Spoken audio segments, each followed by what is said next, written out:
What's up, Budget Wargamers? We've got another episode for you guys today, and this time I want to dive into another non-Games Workshop game because I think it's fun to talk about other things that are out there in the hobby, and obviously fitting in with the Budget Wargamer aspect of some of this channel's motto.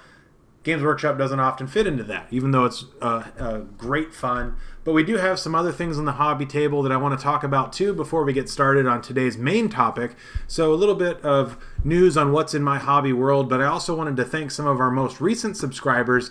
And then I'm thinking about doing a 500 subscriber giveaway. So I'd like to hear some ideas of what you think would be a good thing to give away once we reach 500 subscribers, including, of course, all the current and previous subscribers, as well as the new upcoming subscribers.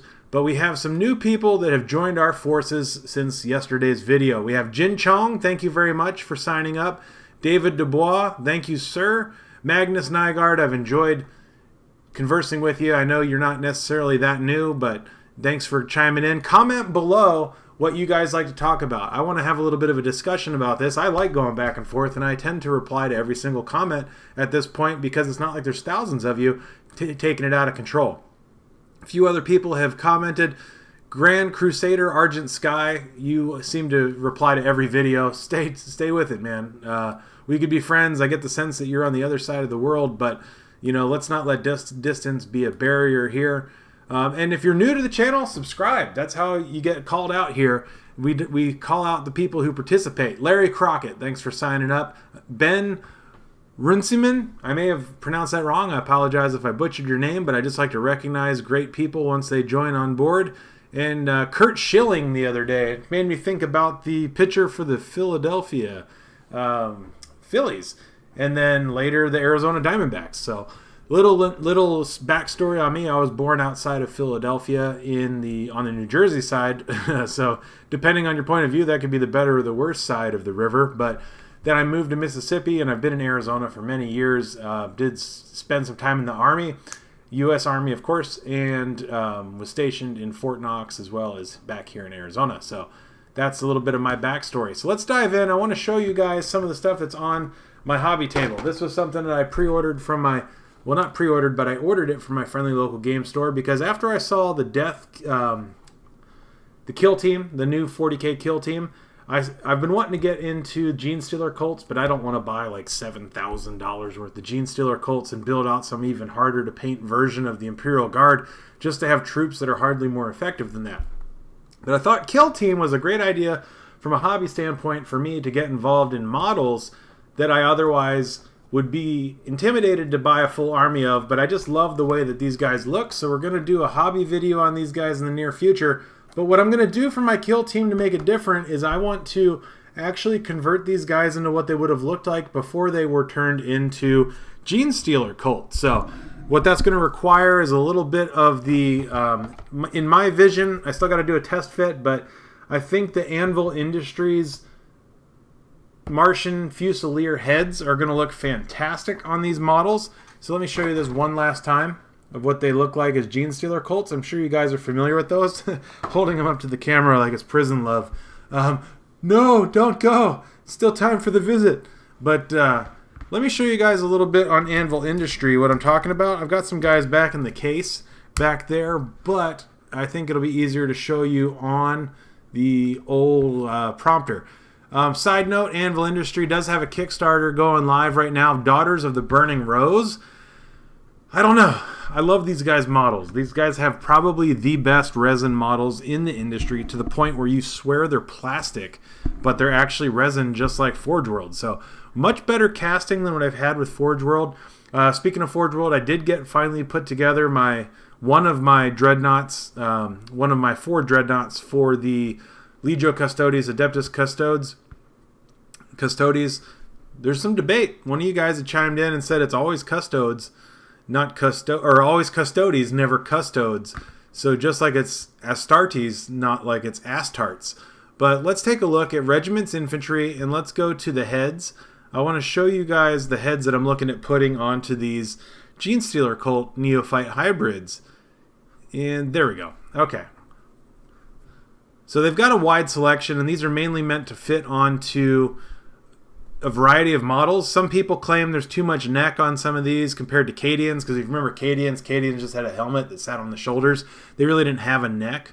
But I thought it'd be really cool in these Genestealer cults to use the Martian Fusilier helmets. So I've got some of those coming. Let's take a look. I feel like I'm going too far back in time, but I still don't see them yet. But whether you're doing conversions or whether you're building full models from scratch, Anvil Industry really is not only comparative in cost to Games Workshop, so it's not more expensive like Forge World would be, but they are just fantastic miniatures, great quality. Here we go. They call them Gothic Void helmets. So the Martian Fusiliers are the model kit that they have pre-built with those guys that you can see here in this preview, which are pretty cool models. But right here, I was looking at putting these Gothic Void helmets onto my Genestealer cults. I thought these would look pretty cool. I'm at least going to test fit them. We'll see how they go, and we'll do a separate build on those because I'm getting kind of preemptively getting involved in Kill Team, because as you know, Kill Team's not going to take much more than one of these boxes, and one of these little boxes of Genestealer cults was like $40. So in terms of how Games Workshop goes, that is dirt cheap to get involved in a game, and from a hobby standpoint, I get to kind of scratch that itch on Genestealer cults. Now here's a game that you guys probably don't know too much of. Warlord Games is a fantastic British miniatures game company that deals mostly with plastics, but they do pewter and resin, and this is a team that was mainly forged from previous Games Workshop employees, and they have their U.S. headquarters here in Phoenix, Arizona, not too far from me, and I know some of the people that work there, but they don't do any games development in Phoenix, Arizona. They pretty much just do business-to-business sales and try to get new accounts started with friendly local game stores. So it's not so much a headquarters. It's actually run out of a dude's house, or at least it was when they were getting started here and started bringing these games over and distribute them in the United States. Previous to that, you used to have to mail order everything, which they are very expedient. I've won some contests from them, so they're very customer-friendly. But bolt action, to kind of piggyback off of tanks, this is the topic I wanted to get into. I may have forgot some of the other stuff that I was working on, but I do have a sample miniature, pre-wash, of course, of the Legion, Star Wars Legion Stormtroopers. So that's my test mini. I still need to gloss coat them, or gloss varnish them, and then put a wash and then a matte varnish on top of them. But this game, bolt action, will suck you into it. I have spent a few $1,000s in this game over the course of many years, and I've played very few games, mainly because I'm just a World War II fanatic. And I think that this is a game you could really get into for, let's say, $100 for a competitive force. So $100 for a competitive force, and that may not actually include, of course, the rule book for the game or the army book for your army. So being fair, I think it's going to cost more, like about $175. Unless you get a starter box, because their starter boxes are known for coming with full rule books. Now, I think they come with softback versions of the rule books these days. They used to come with the hardback version of the rule books. But while you're here checking them out on warlordgames.com, you'll see that they have a sci-fi game called Beyond the Gates of Antares. That's a fantastic game of which I've purchased many miniatures of over the years, and I've been a big supporter of that game. Still got lots of miniatures here in the hobby cart next to it that I haven't put together. This is the Gar Tectorists. They basically go over minefields and blow themselves up. But they're it's a fun game. Bolt action, black powder. So they're semi-historical. Most of the stuff they do is historical. But they've also purchased some license for like Doctor Who, Terminator, a few other types of games out there. But let me show you just an example. Here, so we'll go to the starter sets, and they have a few different starter sets. But Band of Brothers is the main one for $112. This is a 2-player starter set. And then I'll show you how you can build an army for as inexpensive as possible for the most part. So here's what's included. And this is kind of like a half army. You're going to get a half track and then some German plastic Germans, or you can get some U.S. airborne and some plastic terrain markers, rule sheets, a softback version of the rule book, and then they have an order dice system, which is crazy cool because each player puts in different color dice. You take those out of a bag blind, so every turn the activation sequence is based, the likelihood of you activating a unit is based upon how many dice you've got in the bag, and then you can activate whatever unit that you haven't activated yet out of your army with your die. So it's not specific to each unit, you just activate each unit once, and then you don't roll the die, you turn the die next to it. But $112 is pretty standard fare for a 2-player starter set. But if you're not looking at buying the 2-player starter set and you want to get into the game, let's just take, for example, the U.S. Airborne, and I'll show you here. Let me get off the screen to free up some space here. Where the Army book's $25. That's like easily close to half price of a Games Workshop. I think the rule books are fairly reasonable, and you could probably pick those up online. Free digital download for the painting guide, so giving you free hobby stuff right there. But let me show you. I would actually skip a lot of these starter sets. The typical games tend to be about 1,000 points. So if we take a look at that, this D-Day U.S. Airborne starter set comes with not only some plastic infantry, some HQ and stuff like that, but right there, free shipping, $105 US to get that. So it goes to show you that for about $100 you can actually get a fairly competitive army. But what I would rather do is typically get some vehicles, although the U.S. Airborne didn't really have that many vehicles. But here within one box of plastic U.S. Airborne, you're going to get 30 hard plastic miniatures, of which you can assemble in many different ways, for $41 US. And this is going to make up the bulk of what you would need for a 1,000-point list. Now, you probably won't get 1,000 points out of it, but here's different ways that you could assemble that. So if we go back to this main group here, you've got 2 different infantry squads, and then you've got 2 medium machine gun teams, and then up here, presumably, you've got your HQ and some other people that are there as well. But let's cycle through the images. So this would be your sergeant or your lieutenant, your captain, whoever that may be, and his 2 attaches as bodyguard that go with them if you wanted to build an HQ squad. Here is a medium machine gun team with the 2 machine gunners and a 3rd man, because it's a 3-man team on the U.S. Here is just a regular infantry squad. You got a BAR and some of the carbines there. And then just a breakdown of all the different varieties. There's so many different sprues within this box that you could use to put together models different ways.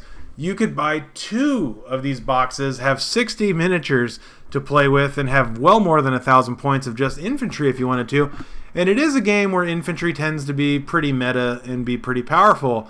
But let's take a look at their vehicles, because vehicles can be anywhere from like $20 to $40 for a vehicle, of which I don't think they're going to show us much on the U.S. Airborne side. Half track for $27. I wouldn't necessarily dive in on that. Let's go look at some other U.S. troops here. So let's go back to bolt action. Let's go to good old USA. And let's go to the Marine Corps, who did have some tanks and things like that. Now, they've made a big stride lately of acquiring some other model companies, partnering with other model companies to get more plastic kits, to get rid of those resin and pewter vehicle kits that they used to have, because that was quite a pain in the butt. So let's take a look. That was an expansion set if you bought the Marine starter box. Let's scroll through. Where are the vehicles? You could totally tell I pre-planned this, right? Let's go to tanks, because I recommend getting a tank.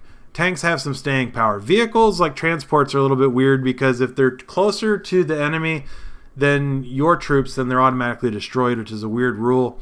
But $38 will get you a lot of these plastic kits. And these are 156 scale, so these are pretty close to Games Workshop Predator kits. They're smaller, though. If you've ever been next to any of these Sherman and other type of tanks in real life, they're like a Chevy Yukon, pretty much, with a tank tread on them. But that's just something I want to talk about some other games. I can show you guys how to play this game too. You guys commented very favorably about me showing how to play Tanks by Gale Force 9, so I'll owe you a video on that this weekend. Hopefully we'll get around to some of the Gene Stealer Colts, building those guys out, depending on whether or not I get the heads for them. And then we'll do a painting tutorial here and there, because I want to keep this a mix of news, hobbies, and just my personal interests. So make sure you're subscribed to my channel. I really appreciate those who are subscribed. I'll mention you if YouTube notifies me that you are subscribed. Some of you guys, I think, subscribe without my notifications being triggered, and I appreciate those guys too. Comment below what you'd like me to do for the 500 subscriber giveaway. We've got about 150 more of you guys to bring on board to get there. I think at this rate we might be within a month, possibly even just a week or 2 away from doing that, but you have to be subscribed to my channel to be eligible for that 500 subscriber giveaway. And I'm thinking of doing like a unit box or something like that, maybe a paint set for you guys and shipping that out to you guys randomly from there, depending on shipping costs. So anyways, comment below. Love to hear from you guys, and stay tuned to Budget Wargamer for some more hobby news.